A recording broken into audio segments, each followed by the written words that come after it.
의원 모시겠습니다. 왜 나오시려고 했는지는 잘 몰라요. 제가 너무 걱정이 돼가지고 한 거예요. 우리가 상대하는 이 박근혜 대통령과 이 최순실 이쪽 사람들은 제가 보기엔 악마예요.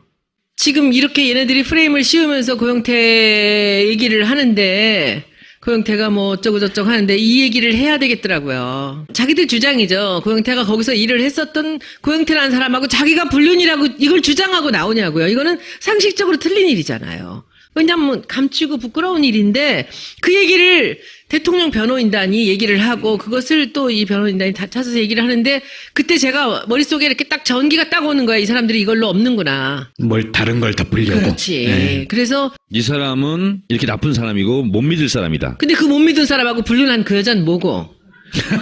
그렇잖아요? 그래서 제가 그 얘기를 하려고 나갔었고, 이제 오늘은 그 두 번째 워딩 하나를 말씀드리려고 제가 나왔어요. 그 최순실이 한 일들 중에서 지금 제목이 제일 안 좋은 게 뭐죠?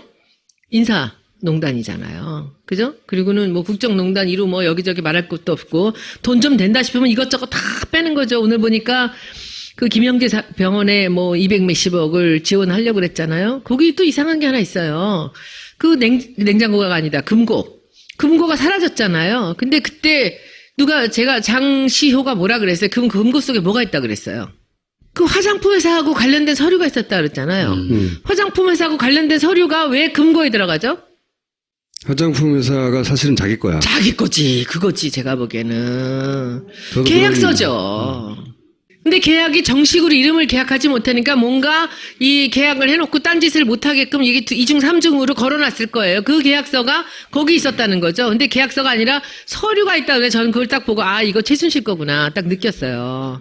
그러니까 대통령 앞세워서 프랑스 보내고 그거 선물하고 280억을 하려고 그런 거죠. 최순실이라는 여자는 평생 남을 위해서는 숨 한 번도 안 쉬는 여자예요. 자기만을 위해서 사는 거지. 숨 한 번도 안 쓰는 그러니까 그런 개연성이 상당히 높다. 요 정도로 하시죠. 그렇죠. 네. 저도 그냥 제 상상으로 그 서류가 금고에 있었다는 것은 뭔가 계약 관계가 최순실과 그 제이콥스하고 있는 게 아닌가라는 느낌이 들었습니다. 그래서 왜냐면은 그 성형으로 UAE하고 중국에 진출시키려고 했잖아요. 성형 사업. 그런데 이제 그 사업 내용을 보면 그게 조그만 1인 의원이 할 수 없는 규모의 사업이에요. 무슨 뷰티 케어 체인점을 갑자기 연다든가. 그러니까 고영태도 마찬가지예요. 제가 직접 나설 수는 없으니까 다른 일을 시켜놓는 거죠. 거기 사장을 앉혀놓고. 그런데 그 인사농단이 왜 일어났느냐? 네. 그 사람이 아는 사람이 없어서 쉽게 돈을 뺄 수 있는 사람을 갖다 놓는 거예요. 말을 잘 듣고. 그러면 약점도 좀 있으면서 나한테 종같이 굴 사람들을 갖다 놓는 거예요. 김종 차관 같은 친구가 그런 거죠. 이름도 종이야. 그러면 문화부 장관도 이름이 김종덕이잖아요. 정청래 의원님 컨디션이 아주 안 좋아요. 또 안종범도 있고. 다 종이야. 그 인사농단은 뭐냐면 내 말을 잘 듣고 내 말을 정말 금과 억조로 들면서 내 말대로 실행할 사람들을 지 능력이 안 되지만 조금 센 데다 갖다 놓고는 시키는 거죠. 조금씩의 혜택을 주고. 그렇죠? 우병우 같은 경우들도 뭐 그럴 수도 있다고 상상되죠. 그렇죠? 그 검사장 안 돼서 2번이나 떨어졌는데. 빨리 얘기해요. 그럴 개연성이 높다고. 그렇다고 봐야죠. 그렇죠. 예. 이렇게 약간의 모자람이 있는 그런 사람들, 그러나 말 잘 들을 사람들을 갖다 놓고 이리저리 휘저으면서 그 일을 한 거죠. 그 일은 모두가 다 자기 이익을 위해서 하는 거예요. 그렇죠. 이권을 위해서. 그래서 다. 저는 거기서 푼 돈을 이렇게 뜯으려고 그러는 거예요. 계속 지속적으로 뜯어보려고. 지속 가능한 빨대를 만들려고 한 거죠. 서스테이너블 비즈니스죠. 예. 근데 그래서 법정에서요. 고영태와 최순실이 만났잖아요. 근데 최순실은 고영태를 노려보고 고영태는 쳐다보지 않고 있는데 최순실이 막 퍼본 내용 중에 하나가 너 내가 집 보증금 다 해주고 살았는데 보증금도 떼먹고 뭐 이런 얘기 좀 했잖아요. 창피한지도 거기서 모르는 거야. 왜 살았냐. 그거는 알아봤어요? 진짜 그런지? 그 둘이 뭐 아주 가깝지가 않으면 모를 얘기들이잖아요. 근데 뭐 가까운 건 뻔하지 자기 본인이 불륜이라고 얘기를 했으니까. 근데 그 얘기들을 사람들한테 불륜이라는 뉘앙스로 얘기했으니까 이렇게 얘기하세요. 아니 불륜이라고 변호사가 그랬잖아요. 아, 그랬어요? 네. 그 대통령 변호사가 난 보호하려고. 이 질이 나쁜 사람, 이 사람과 뭐 이런 불륜 관계 시작된 거다라고 이렇게 얘기를 했잖아요. 오죽급하면 그랬겠냐고. 근데 사실이든 아니든 간에. 아니든 예. 간에. 근데 그런 얘기들이 나오는데 본인 얘기로는 자기가 가라오케에서 일을 했다고 그래요. 웨이터로. 그 호스트바는 아니고 웨이터로 툴팝에서 일을 했다라는 얘기를 합니다. 그런데 그러니까 뭔가 이제 그 비인기 종목으로 살기 어려우니까 그 자기가 이제 생업에 뛰어들어서 그렇게 했을 수 있겠다라는 생각은 드는데 지금 그 약점들을 노린 거죠. 얘 아마 고영태라는 친구가 그 펜싱 선수였다는 거, 아시안 게임에 금메달 땄다는 것 때문에 걔를 스카웃을 했다고 저는 생각을 해요. 왜냐 걔가 그게 없었으면 데려왔겠습니까? 근데 고영태 씨가 그동안 잠적해 있었던 거는 자기가 나올 경우에 이런 지저분한 얘기들이 좀 벌써 나오고 안 나와도 나오는데 그러니까 이제 이 친구가 돈이 없고 했었는지 그거는 뭐 잘 모르겠지만 툭 띄어서 보면은 고영태 씨한테 칩을 얻어줘요. 네. 근데 그 칩을 얻어주는 게 아니라 자기가 얻어서 꾸며서 이걸 여기 와서 이 친구를 살게 해요. 그러니까 어느 순간에도 내쫓을 수 있게끔 비밀번호만 바꿔버리면. 근데 그 친구 거기 있다가 이제 그때는 무슨 일 때문에 나갔는지 모르겠는데 둘이 굉장히 많이 싸우고 헤어지고 그랬다고 그러잖아요. 근데 거기 있다가 이제 그것도 이제 월세 내는 거 힘들고 그러니까 다시 이제 자기 친구 집으로 갔다 그래요.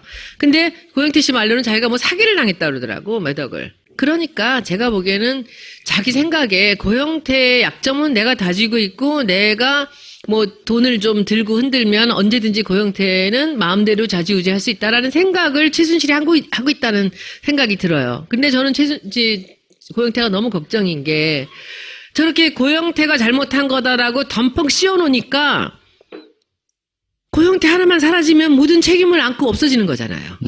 그게 저는 걱정인 거예요. 그래서 나와라라고 얘기를 계속 하는데 본인이 안 나오는 거예요. 노승일 씨는 똑같은 순간에 같은 날 만났거든요. 제가 점심 때. 그런데 딱 나왔는데 그날로 노승일 씨는 그날로 나왔어요. 그래서 제가 제일 먼저 총수님을 소개했잖아요. 이 노승일 인터뷰 하십시오라고 하고 그리고 오픈하고 방송은 많이 나가라. 방송 나가는 것도 그 김어준 총수한테 물어봐서 그 때하고 어느 방송 나갈지를 정해서 많이 나가라. 근데 지금은 자유로워졌다 그래요. 맞아요. 그리고 뭐 형하면서 자기들끼리 이제 다니더라고. 뉴스 공장에서 거의 뭐 터졌던데요, 방언이. 실제로 노승일 씨가 역할도 많이 했고, 근데 고영태 씨 같은 경우가 굉장히 중요한 키맨인 게 제일 많이 알고 있죠. 오래 만났고. 네. 근데 고영태 씨 지금 심리적 상태는 어때요? 속상해해요. 그리고 언론들 멋모르고 인터뷰를 했다가 그것이 이제 자기 뒤통수를 치는 것 같은 그런 일 많이 있잖아요. 제가 알고 있는 정치부 기자가 아닌 그 월간중앙에 글을 쓰는 기자가 있어요. 한 번 딱 만난 기자가 있었는데, 근데 그 기자가 고영태한테 연락을 해갖고 제가 가라 그랬대요. 그래서 전 너무 깜짝 놀란 거야. 그날 점심 먹으면서 제가 그 사람을 만나라 그랬다고 해서 자기는 믿고 만났다는 거예요. 근데 그렇게 길게 인터뷰가 나왔는지 몰라요. 그래서 제가 그 자리에서 전화를 걸었어요. 그 기자한테. 아니 그 기사를 쓸 때 내가 그렇게 하라고 했다라고 얘기를 했다면서 했더니 듣는 데서 의원님 정말 아니에요. 그런 거 아니고 뭐 핑계대. 그래서 제가 고영태 씨한테 제가 아니었다는 걸 얘기를 해줬어요. 근데 사실은 그 월간중앙 기사에서 얘가 너무 상처를 받았어요. 자기는 8시간 동안을 인터뷰를 다 해서 다 얘기를 했다는 거예요. 근데 그때 거기서 그렇게 그냥 거르지 않고 이렇게 나온 걸 보고 그때부터 기자를 피하겠다는 마음을 먹었는데 그것도 그렇지만 사실은 이런 겁니다. 고영태 씨는 밝히고 싶지 않은 것들이 많이 있는 거예요. 그리고 이성한 씨가 또 나갔잖아요, 거기. 이성한 씨 그 유명한 그 고수부지에 둘이 그 얘기 있잖아요. 네, 녹음기. 어떻게 녹음했냐? 근데 그게 분명히 이 친구가 둘이 서로 못 믿는 거예요. 최순실은 이 친구가 뭐 뒤에 가서 뒤통수를 친다라고 늘 얘기를 하고 이제 자기한테 돈으로 협박을 했다고 지금 계속 얘기를 하잖아요. 근데 이성한 씨는 이미 이 최순실이라는 여자는 약점도 많고 그리고 숨길 것도 많고 자기한테도 이제 자기 약점을 공격하는 거를 알고 있으니까 분명히 휴대폰을 뺐을 거라고 생각을 한 거죠. 근데 그 자리를 어레인지한 게 고영태 씨예요. 그러니까 고영태 씨랑 같이 고수부지를 간 거예요. 갔는데 이제 전화기를 내놔라 해서 내놨는데 이미 속에는 소형 녹음기가 들어있었던 거예요. 근데 그걸 몰랐죠. 최순실은. 그러니까 이 법정에서 얼떨결에 확 열받으면서 나온 거지. 그날 휴대폰 없었는데 이건 뭐냐라고. 그러니까 이 사람이 뭐랄까 머리는 이게 같이 일했던 사람들한테 들어보면 너무 산만하게 이 생각해내고 저 생각해내고 막 이걸 그렇게 막 그 아이디어를 낸대요. 내는데 모든 사람들이 한 명당 이 프로젝트 하나씩이래요. 고영태하고는 이거, 노승일하고는 이거. 그러면 고영태랑 일할 땐 노승일 욕하고 노승일하고 일할 땐 고영태 욕하고. 고영태는 얘기하지 마라. 이러니까 노승일이 끝까지 자료를 모으면서 이렇게 신뢰를 받고 있었던 거죠. 근데 그런 거 보면은 고영태 씨도 그렇게 얘기를 하더라고요. 그런 거 보면 천재래요. 수십 가지 일을 다 다른 사람 한 명씩 따로따로. 이게 전화기는 막 7대, 8대를 들고 다니면서. 지금 그런 상황으로 봐서는 지금 뭐 갈수록 점점 더 정말 고구마 줄기같이 나오지 않습니까? 그러니까 어디까지인지 모르겠는데 지금 이 와중에 글쎄 고영태하고 불륜이라고 그 소리를 갖다가 언론에다가 대놓고 변호사가 하는 걸 보고 제가 진짜 참을 수가 없었어요. 웬만하면 좀 참으려고 그랬는데. 그렇게 하는 이유가 뭐라고 생각하세요? 오늘의 결론이 뭡니까? 예. 다른 거 가릴 게 있어서 그렇지 더 무서운 사실들이 거기에 밝혀지면 안 될 불륜이라고까지 내세우면서 진짜 업소에서 만난 남자랑 불륜이다. 걔는 신용불량자고 응? 그리고 마약 중독자고 그리고 전과도 있는 사람하고 내가 불륜이다라고 이러고 나오는 거잖아. 지금 20살 아래 남자랑. 근데 그게 부끄러운 줄도 모르고 이걸로 덮으려고 하는 그 뒤에 있는 사실들이 있죠. 헤드라인을 다 불륜 막장 그렇지요. 드라마 뭐 이렇게 그렇지요. 가져가 버리는 거죠. 그게 왜냐하면 그런 얘기들이 달콤하니까. 진술의 이제 신빙성을 떨어뜨리려고 하는 그렇습니다. 전략이죠. 이제 진술의 그것도 떨어뜨리지만은 위장을 하는 거죠. 지금 이제 촛불이 잦아들었다 해서 태극기가 나온다라고 해서 이런 식으로 떠들어대는 것 같이 그런 거죠. 그래서 저는 굉장히 불안합니다. 우리 당이나 지금 문 대표님 지지율이나 이런 것들이 지금 굉장히 걱정할 거 없다 다 된 것 같이 하는데 진짜 불안합니다. 악마하고 싸우고 있는 거예요, 우리는. 이번 주말부터는 다들 한 분당 10분씩 모시고 촛불 나가야 돼요. 10분씩. 그거 해야 되고 제가 중요한 거 하나. 사실 제가 참는 이유는 제가 그러죠. 우리 표창원이나 저같이 대중적으로 좀 인기가 있고 매연을 넓힐 수 있는 사람. 이거 맞잖아요. 이런 사람들을 쳐내려고 하는 사람들이 있어요. 그리고 저는 로텐더홀에서 새누리당 의원들이 50명 이상이 나와가지고 3선, 4선 의원들이 표창원을 하라고 이게 써 있는데 정말 저 사람들은 도대체 저 사람들 머리는 뭘로 돼서 이 창피한 줄도 모르게 나오나. 근데 더 웃기는 건 뭔지 아세요? 6개월 징계를 그 다음날 했잖아요. 이 당이. 그런데 그 다음날 또 나왔어요. 의원직 사퇴시키라고. 의원직 사퇴시키고 그 밑에 또 하나 있어요. 표창원을 영입한 문재인도 사죄하라야. 근데 그걸 하는데 우리 당이 가만히 있는 거예요. 전 참을 수가 없는데 진짜 참았어. 그때도. 그럴 때는 안 참아야 돼. 아니야. 참으면 안 돼. 왜냐면 나까지 같이 그냥 이 사람들의 타겟이 되면은 문 대표님한테도 좋을 게 없고요. 앞으로 우리가 정권 교체에 좋을 게 없어요. 그리고 이제 오늘 제가 마지막으로 수정할 게 하나 있는데 제가 지금 홍보 본부장으로 돼 있잖아요. 제가 안 할 거고요. 제 위에 진짜 센 사람을 제가 모셔올 거예요.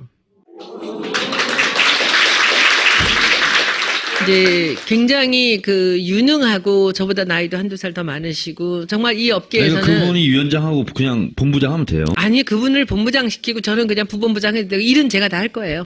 제가 왜냐하면 표창원 사태를 보면서 제가 탑에서 싸우면 안 되겠다는 생각을 했어요. 저는. 자 이제 들어갈 때가 된 것 같고요.